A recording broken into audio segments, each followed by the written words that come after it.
Hello YouTube and people of the interwebs, welcome back to another Doctor Who news video. Now today, once again, we've got a bunch of topics to discuss, but there's a main headline here, and if you've been on Twitter or Instagram or even Facebook, everywhere you go, there's controversy surrounding this image. But we'll take a more HD look at that image and this new Sea Devil design a little later on. And I'll give you my thoughts on what I think of this redesign for such an iconic villain. For those of you who don't know, there's a new Sea Devil redesign, or what we think to be a Sea Devil. It may be something else, and what else it may be I shall discuss later, but yeah, let's start by, as ever, running through the headlines. It was announced the other day on November 9th, 2024, that on the 23rd of November, which will be the 61st anniversary of Doctor Who, we will be being given all of the deleted, well not all of,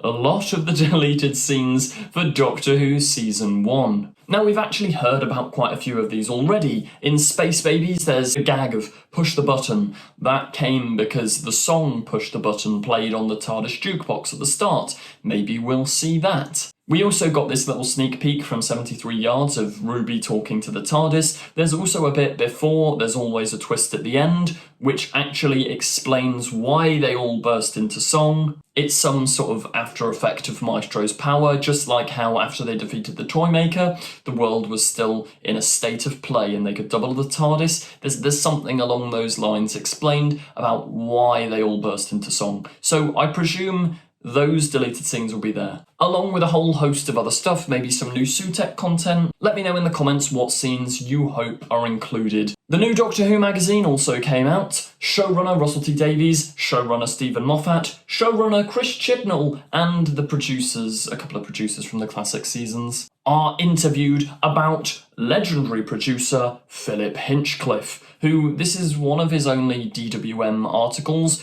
I read it the other day, and yeah, it's quite interesting. It sheds some light on the early Tom Baker years. Yeah, I'd recommend it. I'm not sponsored or anything. As ever, I need to clear that up. There's no sponsorship here. It's just a fun magazine. And have you ever wanted to buy a TARDIS? Well, tough, because you can't buy one, but you can bid for one over at the BBC Children in Need auction. Jodie Whittaker's actual on-screen TARDIS from the New Year's Day special, Eve of the Daleks, the one with all the weird red cracks, that is going up for auction for Children in Need, the charity event, along with a couple of other Doctor Who bits and bobs. We'll also be getting an exclusive early look at this year's Doctor Who Christmas episode, Joy to the World, on BBC Children in Need night. But enough of all that. The controversies. Oh, the controversies. What do I think of this new Sea Devil design? Well, yesterday evening, this photo leaked. And admittedly, it's quite blurry, but we do get a good shape and a good sense of what these alien creatures that aren't actually aliens because they originate from Earth look like. They're incredibly humanoid in their appearance. I mean, only a couple of years ago, we got the most faithful recreation of a classic villain within the Sea Devils themselves, so maybe you could argue it's a little bit jarring to go from that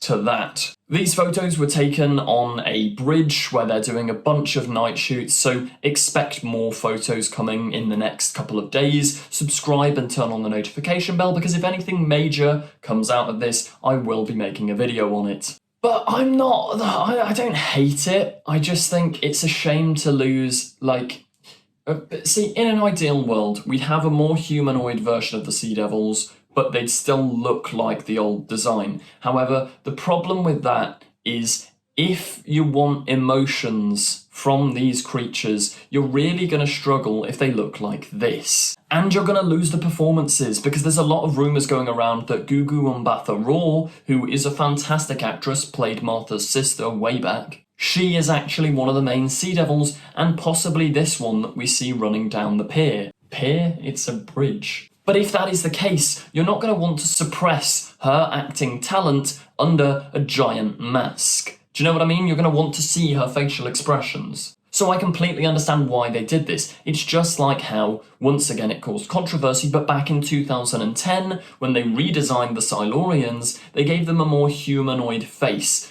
so you can literally see the performer performing underneath, which I think the Silurian redesign, as much as the classic Who ones are quite cool, I do think it still works. It's still reptilian, and it's still quite funky. And I can't lie as well, it makes sense, because if in Joy to the World we've got these Silurians, their cousins, the Sea Devils, surely they'd also look a little bit humanoid. Like, canonically, it makes sense that some Sea Devils would look like this. And also, as I say, like, if you're having an emotional storyline, which I'll come to a couple of spoilers in a second, so skip ahead if you don't want any, but this seems to be setting up maybe a romance between Russell Tovey's character and Gugu Mbatha Raw's Sea Devil character. On set, we've seen this sign held by extras, fish lover, whatever. We've seen Russell Tovey jump into the water after a sea devil, which was probably her. So if there is some sort of romance plotline going on,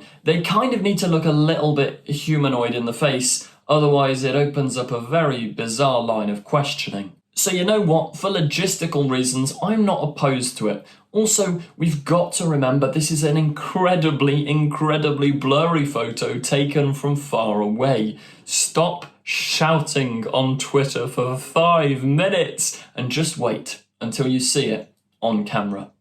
It may look bad on camera, but it may look brilliant. We don't know yet. This is just the teaser. So I personally am excited and relatively optimistic about this. This hasn't really changed much of my opinion. I just hope we do see some actual normal Sea Devils at some point, even if they're just a cameo, or maybe as well, here's another possibility for you, which was actually suggested by Doctor Who filming locations over on Twitter, so credit to him for this, but some people have said it's possible that this isn't an outright Sea Devil. Once again, I'll remind you, we don't know the plot of this spin-off. It could either be based on the Atlanteans from Underwater Menace, or some kind of Sea Devil-human hybrid as a result of intervention. That's a good point. We don't actually know. This may not even be a Sea Devil. The war between the land and the sea, Russell's confirmed there are Sea Devils, but that doesn't mean every creature coming out of the sea is going to be a Sea Devil. Maybe it's a cross between the two. And also, I think it's nice that they're going with the practical route, because people were nervous the fact that we hadn't seen any Sea Devils on set. People were thinking, are they going to be entirely CGI? Which, I can't lie, I wouldn't have been in favour of. Anyway, more from Doctor Who filming locations. He says they filmed scenes with Sea Devils this week in a public underpass by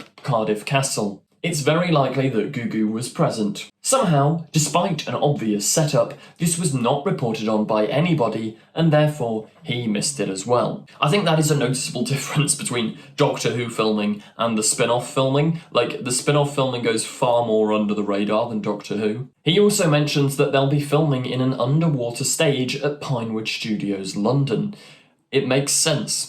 The war between the land and the sea, you're gonna go in the sea at some point. And I'm just gonna guess here that Russell Tovey's character ends up in the Sea Devil base, because there's this sort of Romeo and Juliet love story between him and a Sea Devil, which is a sentence I never expected to say. But there you go.